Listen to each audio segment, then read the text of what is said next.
Good evening. This is your host, Dan Zupansky, for the program True Murder, the most shocking killers in true crime history, and the authors that have written about them. Hello. My special guest this evening is a veteran journalist and best-selling author and crime reporter for the Toronto Star. We're speaking with him in Toronto. I want to welcome Nick Pron to the program, and thank you for doing this interview. Nick Pron.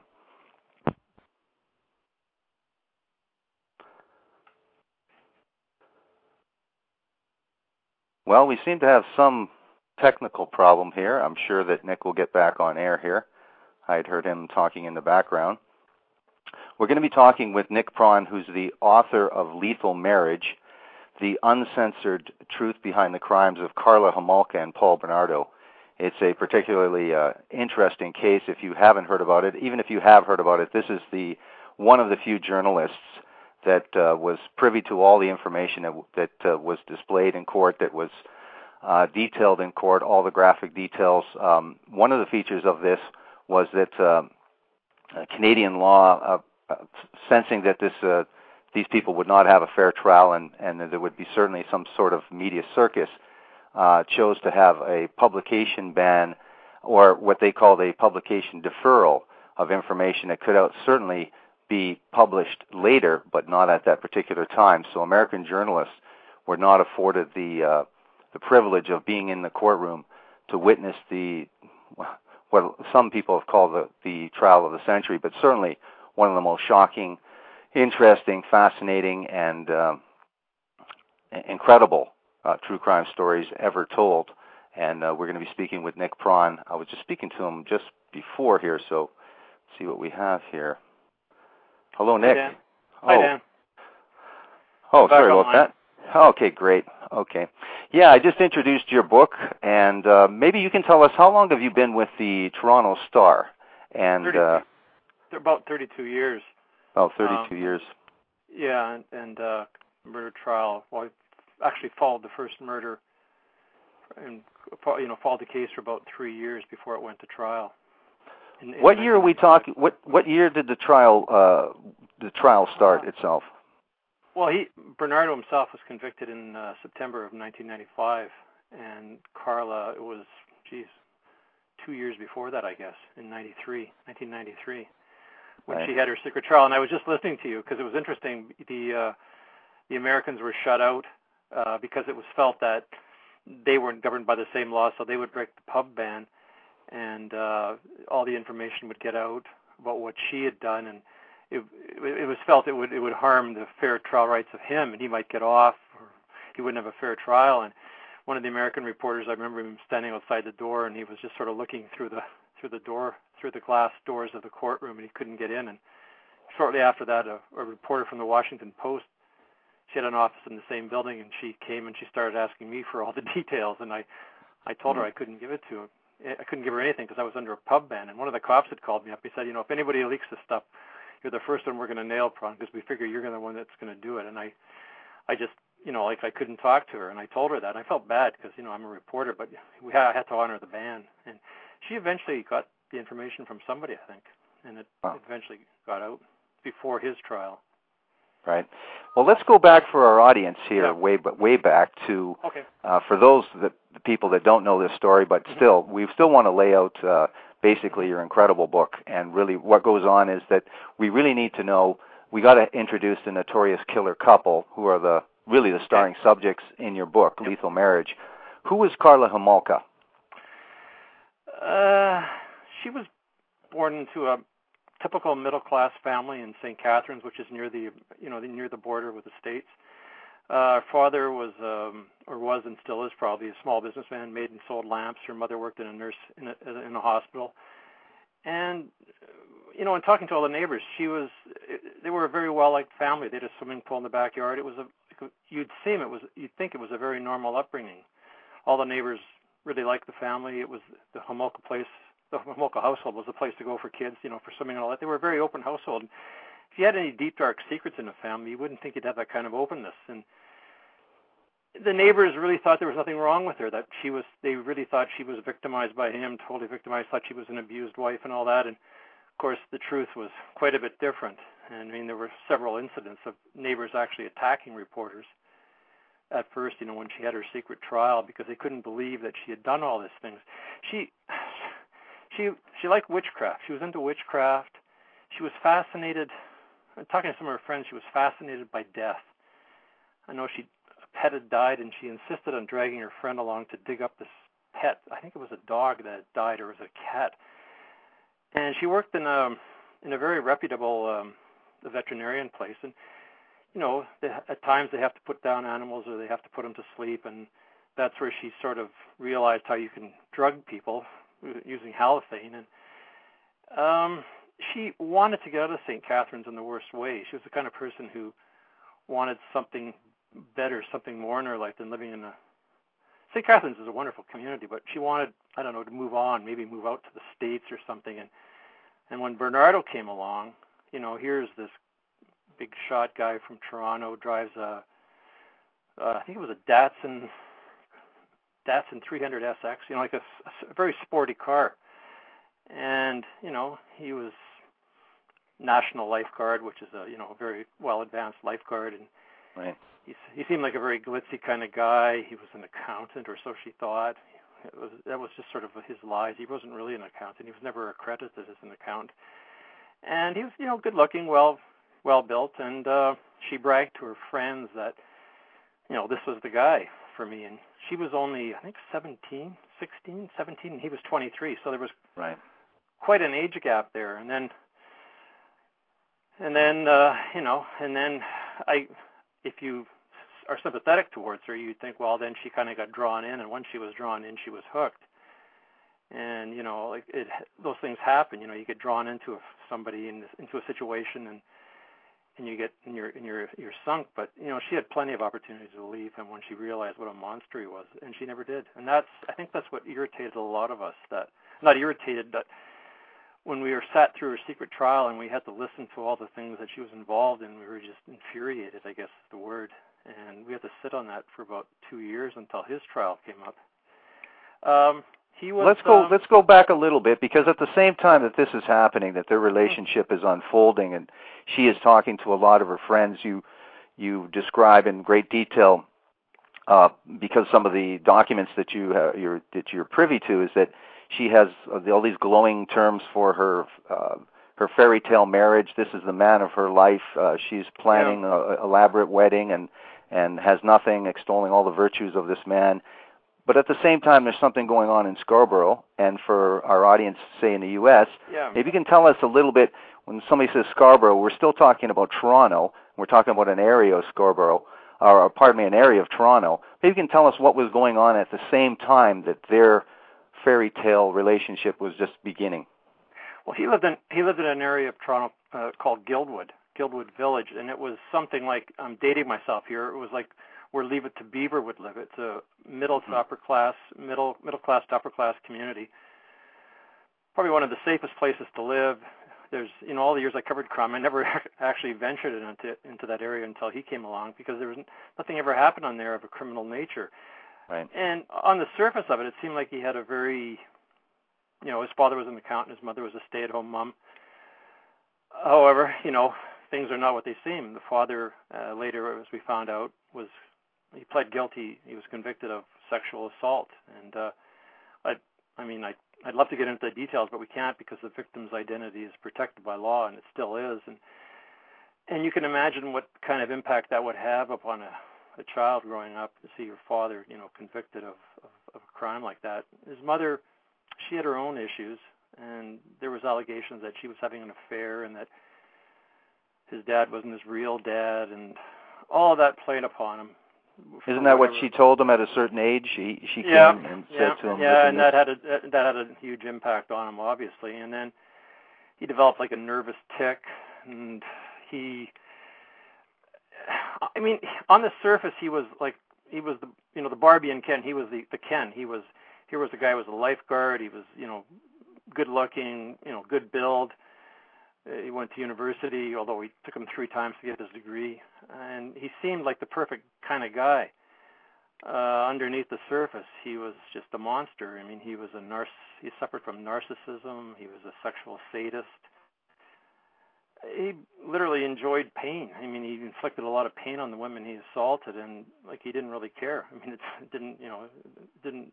never crossed his path that these, that he was really violently hurting these women. He had urges, and he had to. I mean, to be graphic, he'd be driving along and he'd see a woman that he liked on the street, and he would get aroused. And I don't have to go into any more details. He would just be, with himself, and he'd be trying to pleasure himself. He was that kind of guy.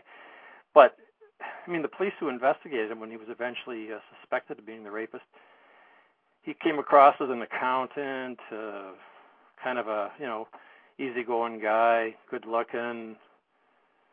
The fact that he had no criminal record. No criminal record.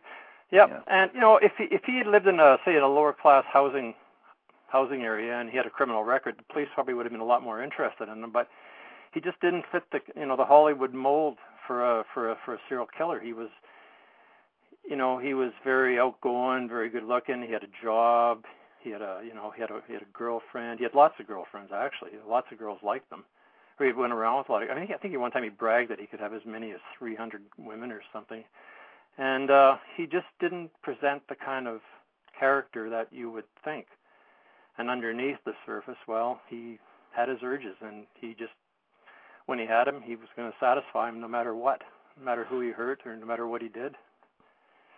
Let's go back just a little bit, because I wanted to. You outlined Bernardo's background, and he does start off with voyeurism, and there is an acceleration. Not to start talking about that theory that some of these criminals start at a certain point and then accelerate, and who knows what they can do. But maybe let's talk a little bit about that acceleration. He didn't go. You're already mentioning serial murder, and maybe our audience is not sure. What's going on here with these Scarborough rapes. Like I said, at the same time that their relationship was just beginning, you detail in your book that these Scarborough rapes are going on. And as far as you say in your book anyway, that Karla was not aware that she was dating this rapist at that time. Well, he started out, long before he met Karla, he was attacking women, I think as many as 13.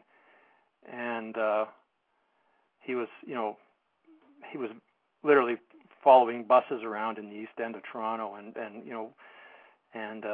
whenever women got off at a lonely bus stop, there was Bernardo, and he sort of met her when he was, after committing about, I can't remember the exact number, but he met her and he confessed to her that he was doing all these rapes, and then one of the victims sort of got a glimpse of his face. They put out a very good sketch, and a lot of people recognized him, although not a lot of people went to the police. And I think it was a woman at a bank, went to the police, and they brought him in for questioning. And he looked incredibly like the suspect, but again, he was very glib, or he wasn't like from your central casting type of villain, and DNA was just sort of coming into just coming online at that time. So when they got his DNA sample, they didn't process it right away. And then once he was questioned by police, he confessed to Karla, and then the two of them moved out of Toronto. So then the rape stopped. And what happens a lot of times in these police investigations, they have a huge task force and they probe it like crazy, and then when the killings stop or the rapes stop, the task force kind of just dissolved. And in talking to the investigators, they wanted to stay with the case, but there were no more sexual assaults going on in Scarborough. In fact, they were moving to St. Catharines, and there was that lapse in there. So he told her when he was sort of well into his into his spree of rapes in Scarborough, and she I mean, that was her first clue to get out of this relationship, but she didn't. She was portrayed as this abused wife and all that, but in all the abused cases that I've followed, or talked to women, usually they don't have a lot of education, they don't have a lot of family, a lot of friends. Karla had all of the above. She had family, she had friends, she had a job. She was not an abused wife. She was she was a co-accused who got beaten up. I mean, and they try to portray her as an abused wife to us, and I think that's what infuriated most of us then. And to this day, it still bothers me that they were trying to portray her as a battered wife, because all the battered women out there who are genuinely victims, she's not in that category at all. Right. So yeah, I still, what? After all these years, I still have strong feelings on that. When we first heard it at her secret trial there in St. Catharines, when the American media was shut out, none of us could believe they were trying to tell us that. There's no way. She's just as guilty as he is. She should still be in jail to this day. Well, did you make that determination, though, before you were aware of the videotapes, or at least before you were aware of the content of the videotapes? It's easy to see, everybody would be affected by the videotapes. You made that very clear in your book. I mean, when you read the contents, let alone actually seeing the video on a 30-inch screen. It was what we heard. She set up her sister to be raped by Bernardo. She drugged her sister. Like, she wasn't a virgin. He had this thing about only having virgins. When he met her, she wasn't a virgin. That bothered him. So her way of perhaps making up for that was to set up her sister as the virgin, it sounds bizarre, but that's. And then she, after setting up her sister, she set up a couple of other young girls at the house where they lived in St. Catharines. Well, let's get back to the sister. Let's get back to the sister, because this is the thing that I think. I don't care how liberal-minded you are. You are reviled by the notion of this crime. So let's go slow on this one, because this is the most horrifying aspect of this completely, is because, especially in reaction, that they continued, that they didn't fall apart, that they didn't commit suicide after this. I mean, where do I start? I mean, the police botching the investigation, her wanting to set up her sister. I mean. Well, let's go back with the night in question. It's December 23rd. Okay. She is offering her sister, her virginal 15-year-old sister, as a Christmas present to her husband, who, like you have said, has a thing for virgins, because Karla wasn't a virgin, and so she's going to participate in this. What goes wrong? They drug the girl. Well, how do they do that? Did they use sedatives? Karla worked in a veterinarian clinic, and she had access to halothane, which is a drug used to sedate, animals or whatever. So it was her idea that she'd use a little bit of halothane on her sister, put her to sleep, and Paul could do whatever he wanted, all his fantasies with the sister, and she would stay there and she would monitor her breathing to make sure everything was okay. Like, I mean, I'm not making this up. This is what we were hearing in the courtroom, why we were just incensed. And then they gave too much halothane, and she choked on her own vomit. And what happened was it left a huge sort of bluish purplish mark on her face, on her cheek beside her mouth. And the police were called, and two cops came in there, and one was a very senior cop, the other was sort of a rookie. And the senior cop kind of said, well, it looks like an accident, blah blah blah. The junior cop was suspicious as hell. I mean, if you look at the picture, you would be. And he was convinced there was something more to it, and he got sort of overruled by his senior colleague, and the whole thing was passed off as an accidental death. Funeral, Paul expressed his, told everybody he was suicidal. After that, he was so distraught over her death and blah, blah, blah. And her death was passed off as an accident. And then when Karla finally told people the truth, they, exhumed the remains, and they were able to piece together what really happened. She was drugged and she was violently sexually assaulted, and it was videotaped. And yes, and it was not an accident. I mean, and we were sitting in the courtroom. We sort of, before we went into the courtroom at her secret trial, we sort of had an inclination that there was something going on with Tammy, the sister. Something, we would hear something, and when we heard it, we were shocked. And I can remember being just horrified at the time, and to this day, I still am. And then we heard with Kristen French, for instance, all the things that Karla did. She could have maybe got herself won something or other with the public. She was alone with Kristen French. That was the second of the two victims, and she was alone with her in the house there while Bernardo went out for food. And she was alone with her for like 20 minutes, at least one or two times, and Kristen said, why don't you just call the police? And Karla didn't. All she had to do was, dial 911. The police would have been there in about 20 seconds, about a dozen cruisers, and she never did. And she was just, she was obviously just afraid for herself, and she knew this young girl was going to be murdered within the next day or two.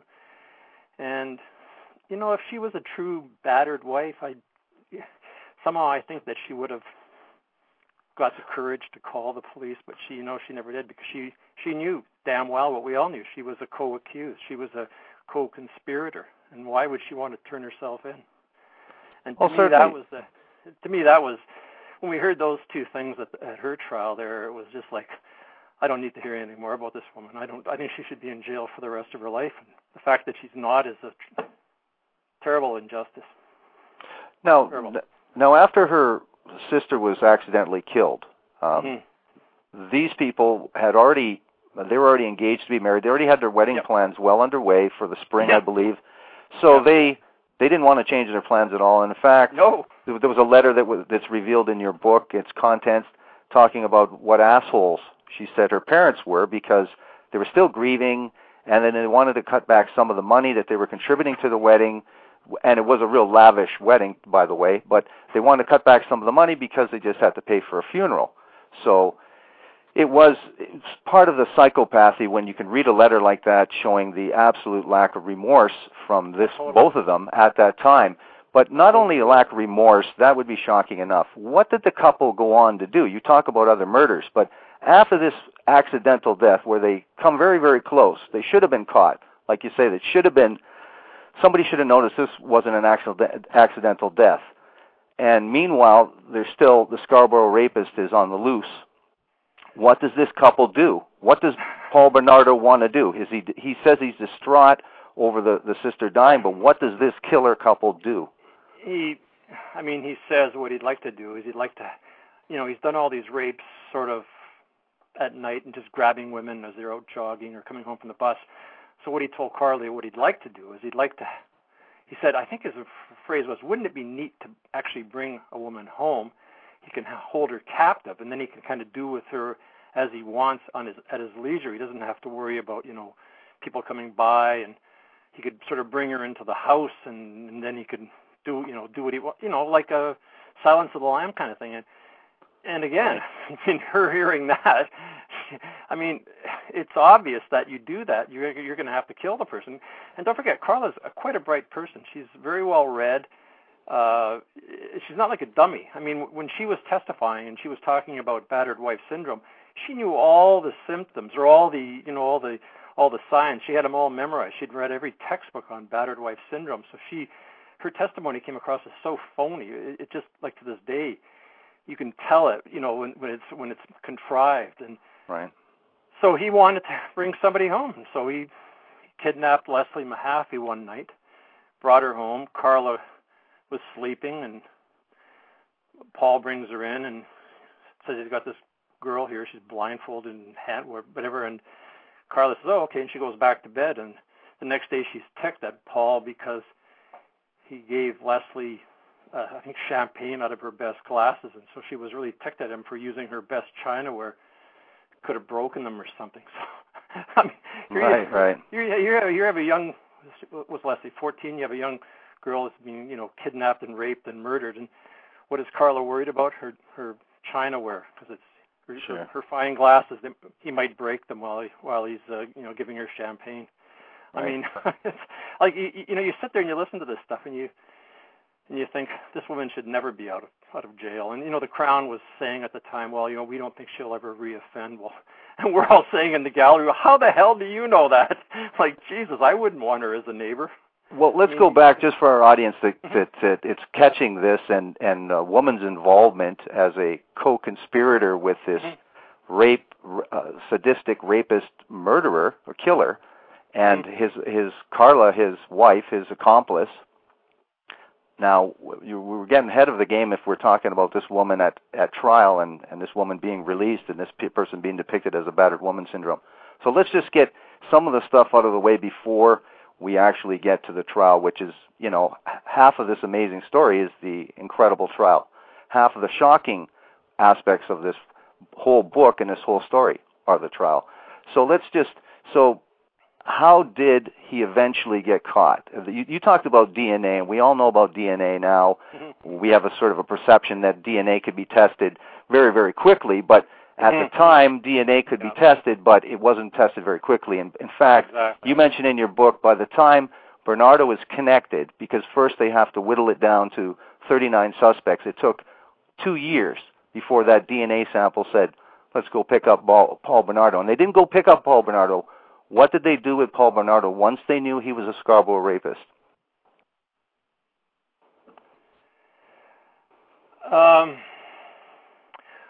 Well, they put him under surveillance, but I mean, what was they knew that they had their suspect, but they still did not arrest Paul Bernardo immediately. Their case was not... It was only when he started beating her up towards the end that she actually went to the police that they closed in. Things were breaking down in their world, and he was smuggling cigarettes over the border from the U.S. and he wanted to be a rap singer, and his whole world was just imploding, and he just took out his anger on her and just kept beating her up, and she eventually went. She went to the police, and then the story started coming out, and then the police moved in on him. Well, the first thing, though, that I thought was very interesting was how she negotiated this deal. She didn't immediately go to the police. She made sure that she had checked herself into a psychiatric hospital. She had found a lawyer. She was already under... The negotiations, like you talk about, she was not a stupid woman. Well, she certainly wasn't, because she made all the right moves to protect herself when she knew everything was coming. When she knew things were going to go down anyway, she made her move. And she made it so... She got one of the best lawyers in the area, George Walker. He very sharp lawyer. He got her the deal of the century. I mean, when she first left Bernardo, she went to stay with her relatives. Right. Supposedly she was recuperating from all this, and then turns out she was actually going to a bar where she met a guy, and they had a torrid affair, and then the guy was engaged, and the guy's wife would eventually, or the guy's wife-to-be, his fiance, would eventually find out that he was going out with Karla Homolka when her picture appeared in the paper, and she was shattered. And I remember she called me one night, and she was very distraught because she felt that because she was, because of Bernardo and having sex with all these women, that somehow that this fiance would end up, getting it, a sexually transmitted disease. And she was terrified, and she called me, and she was just sobbing. And I said, well, a lot of times the women he raped were mostly virgins, so you probably don't have to worry. You should get checked. But then later at the trial, we see him having sex with a prostitute from New Jersey. So then I thought, oh God. So it was. I mean, you'd think that somebody who was gone through all this would probably just stay. If she was a genuine victim, she would have just stayed hidden below the radar. But in fact, she wasn't. She was, going out to bars and looking to pick up guys. And one of the bars she went to was a cop bar. And, some of them almost picked her up until they realized who she was when their other buddies tipped them to that. Right. So, but she had sex with that gentleman in the bar that evening, the first night she met him. Yep. Yeah, so she was... Yeah. So much for being suicidal and depressed and distraught. Well, exactly. If she was suicidal and depressed, why is she doing that? She's running to this bar, and the way the guy described it, the way the bartender there described it, she was literally in the center of the dance floor with a very short skirt, no bra, tight skirt, tight sort of dress, and she was just literally ringed by guys who were all drooling, and there was a surveillance team following her around, and just to make sure she didn't do anything really stupid. And there was a lot of cops in that bar, and when they were moving in, some of the other cops who were following her said, that's Karla Homolka, and they all fled. And the one fellow who she coupled up with, again, tall, handsome, good-looking guy, and they had this torrid affair. He didn't know at the time who she was. He found out later. Right. And just a sort of a little sad little sidebar to the whole saga that showed that she really wasn't this poor victim. she was, in fact, just it's hard to believe that somebody would come from a very seemingly well-adjusted family, and she had plenty of opportunity in her life to, that somewhere along the line something went wrong with her brain, and she ended up, she got drawn in by his charm and everything, that's for sure. I mean, she believed he was something that he wasn't. And then when she realized that he was a sexual sadist, I mean, you could argue that that's the point if she should have backed out of the whole thing, but for some reason she didn't. And then she just kept getting drawn in farther and farther with him until finally it was just too late. And when she was alone with Kristen French, she should have called the police, but she was so far. She knew she was in so deep that she would be in trouble, so she just didn't. Now, you talk about the battered woman syndrome as the defense that she presented eventually at court. Yeah. Just to give, I agree with you that she wasn't a battered woman in any sense, but at the same time, let's explain the whole story, how this went, how they could depict her as a battered woman syndrome. And this is before the trial ever happened, so there is some maneuvering behind the scenes, legal maneuvering behind the scenes, but at least some evidence that they could use that she was battered was the hospital report where she was beat up with a couple black eyes, and so she did look pretty good for the photos. Yeah. At least there was some evidence of the brutality of Paul Bernardo and the beatings. The problem was the police, when they went into the house to search it, they didn't know about the videotapes. They didn't find the videotapes, and the videotapes were hidden inside a pot light. And as the copper said to me later, why do you think they call them pot lights? That's where you put all the dope. And the officer who reached up into the pot light to look, didn't reach in far enough. And during the trial, he was forever known as the short arm of the law. And had the police found the videotapes, they wouldn't have needed her as a witness. I mean, they have the evidence right there. They didn't really need her, but they didn't have the tapes at the time. His lawyer got him later and didn't turn him over right away, and there was a whole controversy over that. But eventually the police got the videotapes. So that time they had already made the deal with her. But the deal was, they had the deal, but if she'd done anything that they hadn't told her about, the deal would be negated. But then later on she admitted that, she was involved in another sexual assault of another young woman at the house, but she blew that one away as she didn't remember all the details or something like that.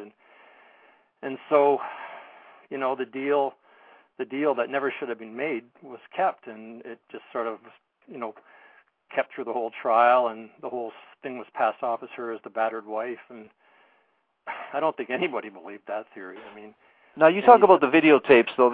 I think there's some other culprits to blame here. We haven't gone too much into the bungling police, how many times people reported Bernardo. We won't labor that because it's easy in hindsight to criticize the police. But I think that there is some criticism to be had for this deal with the devil, and it hinges on her being depicted as a battered woman under this battered woman syndrome. So the thing is, when we also talk about these videotapes, you say, well, we never would have needed that deal. They would have not had to give her a sweetheart deal, which was 2 manslaughters, 5 years apiece, and then 2 years in the addition for the accidental death of her sister. Any other crimes that were supposed to have happened, she would have to disclose those, and that's what you just referred to, this woman that, I remember it. It's coming back in phases, but my mind prevents me from recalling all the details. It's like, okay, great, another fanciful tale. But the thing is, what you talked about, the videotapes, the police didn't find the videotapes, but who found the videotapes, and why was the evidence of the videotapes suppressed, enabling Karla Homolka to get this deal of the century? Well, the videotapes were in a potlight, and the police spent, weeks, if not months, going through the house. And, they often said they were going to tear the house apart, find any scrap of evidence. Well, the major evidence they didn't find. So after the search warrant expired, Bernardo tells his lawyer, Ken Murray, about the tapes. They go in the house. They find the tapes. Murray keeps them. And then here's where you have a very difficult situation for a lawyer. Do I turn over the most incriminating piece of evidence against my client, or do I keep them? And they sat on them for the longest time, and eventually they got turned over. By that time, the deal had already been struck. Murray was eventually charged, and then he was never really convicted of anything, and that whole thing kind of went away. And why did he hold on to the tapes, though? What was the logic of holding on to the tapes? Well, it was the most incriminating piece of evidence against his client. I mean, there's Bernardo with the victims, and it's a dilemma for a lawyer. Do you turn over the evidence that's going to convict your client or going to hang your client? So he eventually sought out some legal advice, and eventually it was disclosed, but he hung on to him for a long time, and criticism was he probably should have turned them over right away. But certainly, yeah. Then you can argue, well, the police were in the house for 3 months or something, and they didn't find the tapes. So then he had them. So was he under any obligation to turn this incriminating evidence over to the police? Well, he had the opportunity to seek legal advice, which would have been confidential legal advice. So he didn't do that immediately. He held on. No, and I think there's, at least in your book, it seems to be a little bit of an overlap. Sure, he decided to give them up, but he was also negotiating with John Rosen at exactly the same time. John Rosen coincidentally says, "Oh, I'm going to use these tapes to our advantage." You see what I'm saying? Yeah, something could be said about that overlap. Did he talk to John Rosen, and John Rosen say, "Hey, listen, I've done 100 murders, and you have done a few. I know how to take." At least he knew what evidence was going to be given to the Crown Attorney. And then when Rosen got them and he realized what they were and how horrific they were, he just there was no doubt in his mind he had to turn them over. I mean, it was. No, but he's doing that out of legality, though. He knew that anybody that holds on to these tapes is going to be in serious trouble. Legally. You're basically suppressing the key evidence in a major murder case, and it's physical evidence. It's physical evidence becomes, even though it's documentary evidence, because it speaks to all these things, it becomes physical evidence, becomes very important evidence. I mean, the police were there, and it's not as if the police didn't know that there was evidence in the house. I mean, they had the house under surveillance, and I know I sat outside that house for weeks on end just watching them go in and out and tearing it apart, and the fact that they missed the key piece of evidence was just astounding. I mean, it's always easy to criticize the police after the fact, but in this case, well, had they had the tapes, they wouldn't have needed Karla. But she already had the deal, and then even when she admitted other crimes, they still kept the deal. There was some. It was baffling to us. It would just none of it actually made sense. I mean, it was a kind of a case that you're thinking this is an embarrassment. This is like I was reading a website before I talked to you. It was the worst case of jurisprudence in Canadian history or something. It was just truly awful. Truly, the worst deal in Canadian jurisprudence is one of the. Now, speaking of Karla Homolka and her deal was to testify against her husband. Yep. How did she do? I know that you talk about in your book. It was incredible to me, having been involved in a trial myself. Well, of course, this is a much bigger trial, much more important, that they spent hundreds and hundreds of hours, we'll say, in preparing her for the difficult cross-examination. There's the direct examination for people that don't know, where the prosecution asks you questions, but much more difficult is when the defense sets upon you and cross-examination asks you questions. So how did she do? Well, when she was a Crown witness and their chief Crown witness, so you would think in most cases the chief Crown witnesses are going to be treated very tenderly, or they're going to be given the benefit of the doubt, they're going to be helped through. And in Karla's case, well, how graphic do I have to be here? There was 2 27-inch screens in the courtroom in front of us. Right. And the first day Karla was on the stand, she was the Crown's witness, and Ray Houlihan was there, and he played a videotape, and the videotape was a naked Karla Homolka pleasuring herself, and it went on for 10 minutes. She was totally naked, and Karla looked at Ray Houlihan. Karla had this habit of not moving her head, just moving her eyes sideways, and if looks could kill, he was a dead guy. I mean, she was just furious. And then Ray said, was one of the only time in the whole trial that he laughed. He said to her, Miss Homolka, what, if anything, are you doing on this videotape? And I tell you, we sat there and we started. Some of us started. We couldn't help it. Like, what do you think she's doing, Ray? She's, it's obvious. And so it kind of went downhill from there. I mean, here is the Crown literally attacking their chief witness. So when Rosen got a hold of her, it just, she had she knew all the right things to say about, how she was battered and this and that. It sounded like she'd read every single textbook going. And sometimes when you see witnesses on the stand, you can hear the sincerity in their tone. They talk, they make mistakes, they don't know everything exactly. But she was so well coached and rehearsed, it just sounded too phony by half. And it just what can I say? It was a farce. I mean, really, it was just. She should still be in jail, really. But to give her a little bit of credit, she was on the stand for 16 days. Yes, it was 9 days in 9 days in I think in direct examination and 7 in cross examination. So was she looking like Barbie when she went to court though? What was she looking like? What was the reaction from people in the courtroom about her sexiness and her allure? The artists probably described it best. There was about 6 artists there, and they were very talented people, and none of them could capture her face, and they were all commenting on it. Like, everything about her was elusive. She was interviewed by about a dozen psychiatrists, and they couldn't seem to get a handle on her true character either. Like, sometimes this guy's a complete nutbar, or he's a good guy who just went wrong, but they just couldn't. Nobody could quite get a handle on what kind of person she really was. From the sketch artists who couldn't really seem to draw her, to the psychiatrists who couldn't really quite get a handle on her. She was very she wasn't like an extreme on either side. She was sort of a blur somewhere in the middle. Like, you could see some of her reasons, but then the things she did were inexcusable. But on the other hand, it was kind of like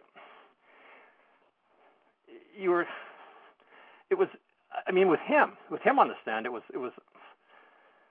like he got up on the stand and he actually thought in his mind, in his narcissistic mind, he thought that he was going to sweet talk the jury into showing that she had done the murders and it wasn't him at all. And he got up there and he was very expressive with his hands, and he was talking quite, openly, and just seemed very alive. And then as the trial wore on, and as the scowls of the jurors got to him, as later on the stand, you could barely hear him speak. He knew he was done like dinner. But that was Paul Bernardo. He thought he could probably talk his way out of it. Do you think his lawyer advised him to go on the stand? They normally don't. Yeah, but I think in this case, because he wanted to blame Karla for the murders, it was the only way. Yeah. Well, how else can you do it? It was the only exactly. way. It was a total long shot, and nobody believed it for a minute. Right.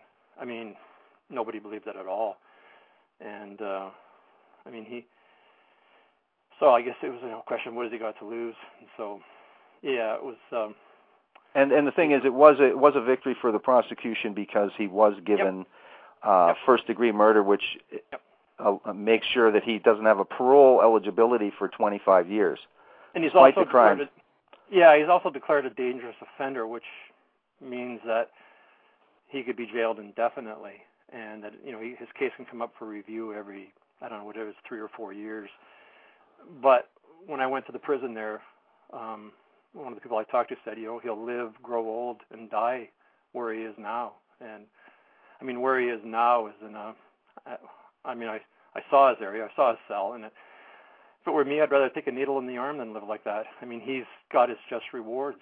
This is a guy who loved to travel all over the states, all around, all over the place. He loved to, go out and be the big shot guy, spend a lot of money, the big rap star kind of guy. And now he's in a cell that's about 3 paces long by about your wingspan of your arms wide, and the smell in there would knock you out like 100 dead bodies. It's just a stench, because I think there's like about 24 guys in there, and I don't think any of them have ever showered in years. It was quite a place. I thought, you know what, quite fitting. So he's in segregation as well. So he's not in a general population. He's a reviled criminal, and he's in, like you say, a dozen or 24 guys, and that's it. It's a special wing, and on the outside doors of the wing, like there's iron bars, but there's plexiglass on the outside, or on the iron bars on the outside. And I asked my tour guide why the plex, and he said, well, that's because the other prisoners, when they walk by, these are the most vile of creatures, because they've raped and killed children, so they always throw stuff at them. And when you walk into his range, there's a plexiglass shield over the. There's 2 or 3 guards there who monitor them 24/7 on closed circuit to make sure they don't harm themselves. And over them is a plexiglass shield. And I said to my tour guide, why the plexiglass shield? And just as I said that, a volley of fecal matter came hurling out of one of the cells beside Bernardo. And that's what they do to amuse themselves. They collect their fecal matter and throw it at the guards. But they hit the guards, it actually hits the shield and kind of just drips down to the floor. And he was in there, and basically, he's, they do get out. They're allowed yard. They have their own private little yard. There's also a house on there inside the prison where you can have conjugal visits, and supposedly there's some woman who is still going to visit him. His family can go visit him. You're kidding me. I wish I were. I were. I didn't know that conjugal visits for everybody. Are you sure that he has the opportunity for conjugal visits? Because you're allowed to stay in this house. There's actually, I think there's 2 houses in there, like a small little house right inside the prison. Mm-hmm. And you're allowed free use of the house. So I mean, if your wife or your came, presumably you could have conjugal visits. And I mean, I never got inside the house, but if he does, I think his parents were visiting him. So, but there was some woman supposedly trying to visit him. I don't know. I just never followed it up. After I saw where he was, I thought, it's very fitting that he'll spend the rest of his life in that hole. And let's talk about one thing I think for our American audience, and I find it just as a person that came late to this, all the changes in our laws, but when you talk about the dangerous offender designation, he's only a dangerous offender designation because of the rapes. He couldn't be considered a dangerous offender because of the murders. Am I not correct on that? Yeah.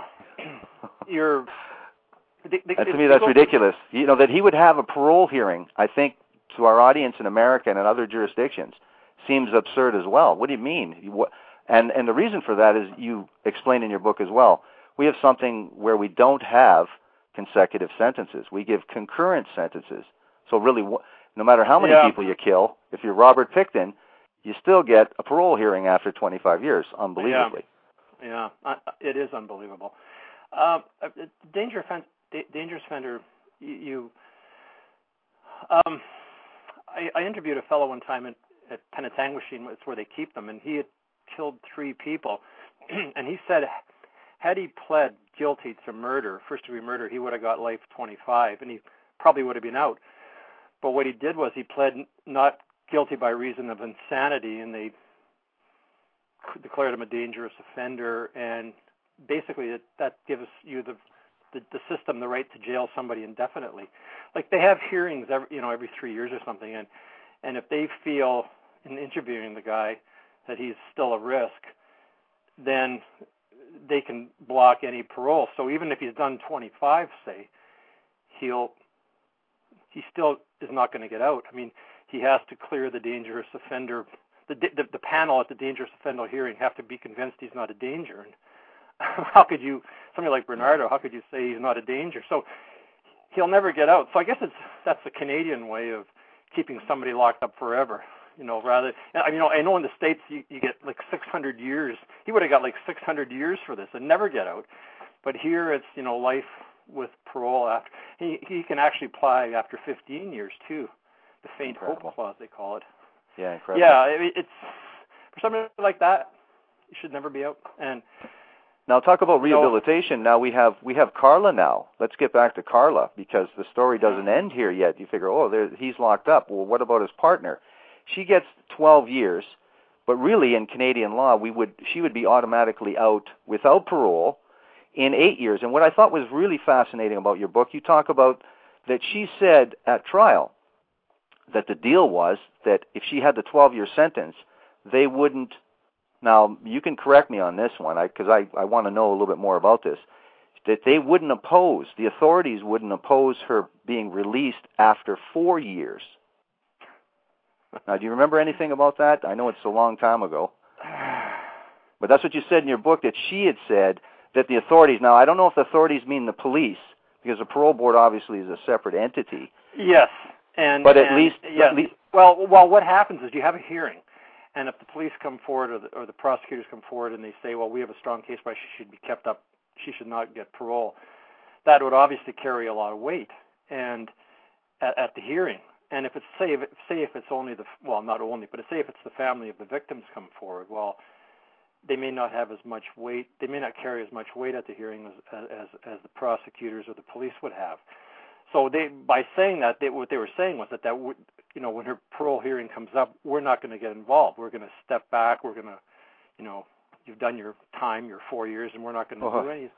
Isn't that remarkable too? Though the deal just keeps getting better and better. I mean, when we heard that, again, those of us who were covering this, we were infuriated.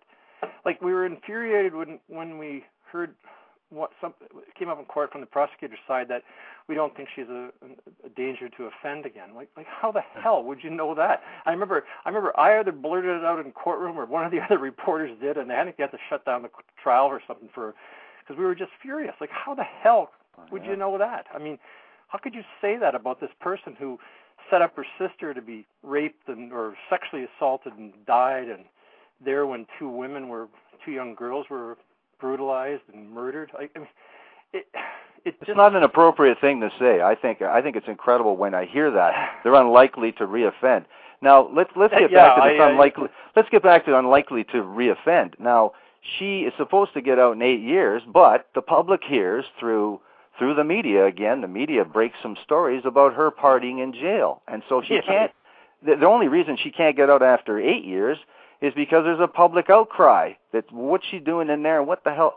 So it's her own deeds, and thanks to the media, and she has to stay in there for another 4 years, thankfully. Yeah, but she gets out. Tell us a little bit about just, the Canadian government tried to keep her in. Tell us, just to give us the epitaph on, or at least the latest on Karla, where she is now, what happened to her, and, thanks to rehabilitation, Canadian style. Well, when we got word that she was close to getting out, needless to say, there was about 35 or 40 reporters staking out the prison there up in Quebec, and she managed to sneak by us, and we were, she was given special treatment. And usually, if a prisoner, they would just have to leave the institution, walk to the bus stop, as some of them do, or else get picked up by family, and we'd see him in the car. But she managed to sneak out, and she went to work for a fellow there in Quebec, and then she got married, and I was sort of there staking out the prison, and she totally got by us, and we were there, which in itself was kind of made us all angry, because why is she getting again special sort of treatment? She was afraid for her life. All these death threats were against her, So I guess maybe that was their reasoning. We have to sort of ensure her safety, until she's off the prison grounds. So we'll kind of quietly make sure she gets out of here, so nobody knows. And to us, that was annoying, to say the least. It was total BS. And she got married, and she has a child too, right?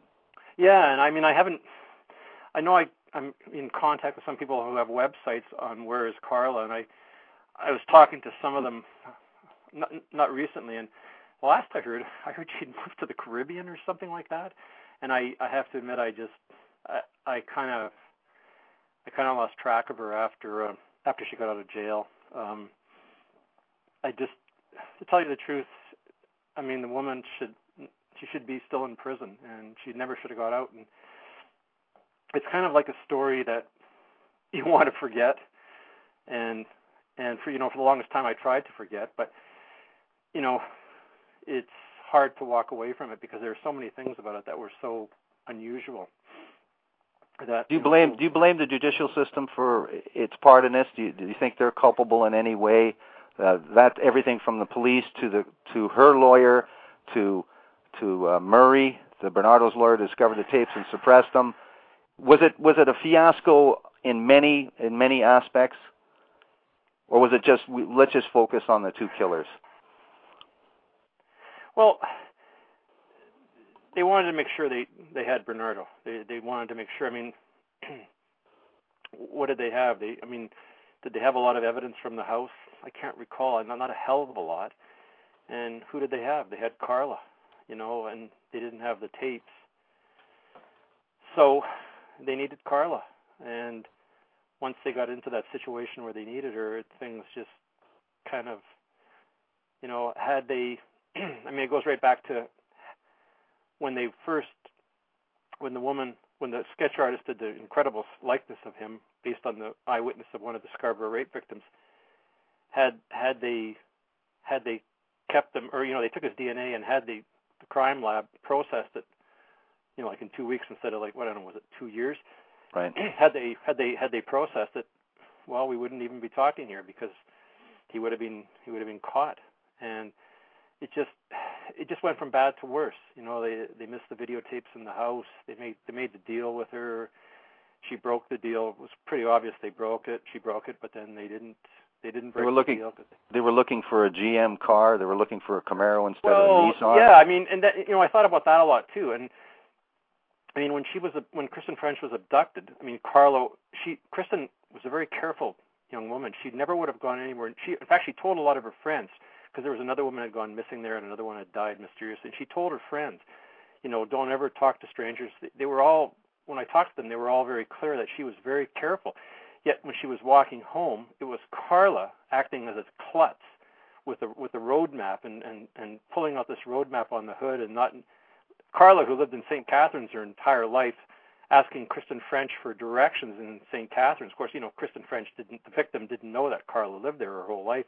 There she is asking for directions.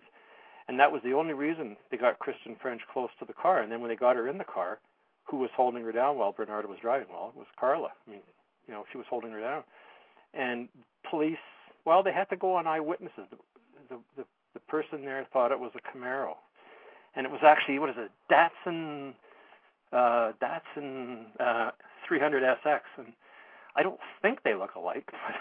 No. But you can criticize the police for that, but they didn't have anything else to go on. And perhaps in hindsight, if they weren't 100% on the description of the car, they shouldn't have put out the Camaro. And what happened was all the Camaro users and drivers in St. Catharines were immediately suspected.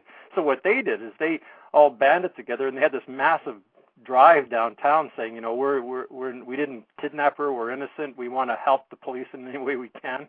So you had a whole cavalcade of Camaro drivers driving through St. Catharines claiming their innocence, because anytime you saw a Camaro, the person was immediately suspected as being the abductor of Kristen French, and in fact, Bernardo never drove a Camaro. So well, Paul, Nick, we've got to wrap this up. I know we could go on for a long time. I want to thank you very much. I want to tell our audience that you've been listening to Nick Pron. He's the author, veteran journalist and author, and of his incredible book, Lethal Marriage: The Uncensored Truth Behind the Crimes of Karla Homolka and Paul Bernardo. Thank you very much, Nick Pron, for a great interview, and have yourself a good evening. Thanks a lot. Thank you. Okay, good night. You've been listening to the program True Murder with your host, Dan Zupansky. Have yourself a good evening.